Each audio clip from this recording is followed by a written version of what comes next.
பாஜக மாநில தலைவர் திமுகவை எதிர்ப்பதற்கு அனைத்து எதிர்க்கட்சிகளும் ஓரணியில் திரள வேண்டும் என்று கூறியிருப்பதாக தெரிகிறது. அதிலிருந்து அவர் ஒரு உண்மையை ஒப்புக்கொண்டிருக்கிறார். திமுக மற்றும் அதன் தலைமையிலான கூட்டணி மிக வலுவாக இருக்கிறது.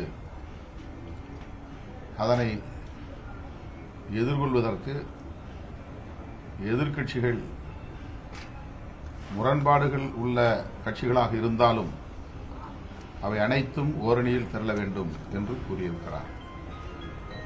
ஆக திமுக தலைமையிலான மதசார்பற்ற முற்போக்கு கூட்டணி வலுவாக இருக்கிறது என்கிற உண்மையை அவர் ஒப்புக்கொண்டிருக்கிறார். இரண்டாவது, எதிர்க்கட்சிகள் இன்னும் ஒரு அணியாக வடிவம் பெறவில்லை என்பதையும் அவர் ஒப்புக்கொண்டிருக்கிறார். ஆளுக்கு ஒரு திசையில் சிதறி கிடக்கிறார்கள். ஆளுக்கு ஒரு திசையில் பயணிக்கும் நிலையில் இருக்கிறார்கள் என்பதையும் அவர் ஒப்புக்கொண்டிருக்கிறார். இதைத்தான் நான் தொடர்ந்து சொல்லி வருகிறேன். திமுக தலைமையிலான கூட்டணி மட்டும்தான் தமிழ்நாட்டில் ஒரு கூட்டணி வடிவத்தை பெற்றிருக்கிறது, வலுவாகவும் தொடர்ந்து இயங்குகிறது. அதிமுகவும் பாஜகவும் கூட்டணி அமைத்திருப்பதாக சொன்னாலும் அவர்களுக்கிடையிலே இன்னும் ஒரு பிணைப்பு ஏற்படவில்லை. அவர்கள் தங்களுடைய கருத்துக்களாக முன்வைப்பதிலிருந்தே அவற்றை உணர முடிகிறது. ஆக அதிமுக பாஜக கூட்டணி என்று அறிவித்து இருந்தாலும் மற்ற கட்சிகளின் நிலை என்ன? அவர்கள் தனித்தனியாக உதிரிகளாக அப்படியே நிற்கிறார்கள். எனவே இந்த நொடி வரையில் தமிழ்நாட்டில் ஒரே ஒரு கூட்டணி தான் இருக்கிறது. அதை பாஜக மாநில தலைவர் ஒப்புக்கொண்டிருக்கிறார். பாஜக கூட்டணி பற்றி திமுக கூட்டணிக்கு பயம் வந்துருச்சு அப்படின்னு நயினார் நாகேந்திரன். அதுதான் பாஜகவுக்கு இருக்கிற பயத்தை அப்படி மாற்றி சொல்லுகிறார். ரெண்டு பேருக்கு ஒரு புரிதல் இல்லைன்னு சொல்றீங்க சார். எந்த அடிப்படையில் நீங்க சொல்றீங்க சார்? பாஜக அவங்க ரெண்டு பேருக்கு இடையில ஒரு அமித்ஷா, எடப்பாடி பழனிசாமி ஆகிய இருவரும் சந்தித்த பிறகு கூட பாஜகவும் அதிமுகவும் இணைந்து இயங்குவது போன்ற ஒரு தோற்றமே இல்லை. தனித்தனியாக தான் இயங்குகிறார்கள்.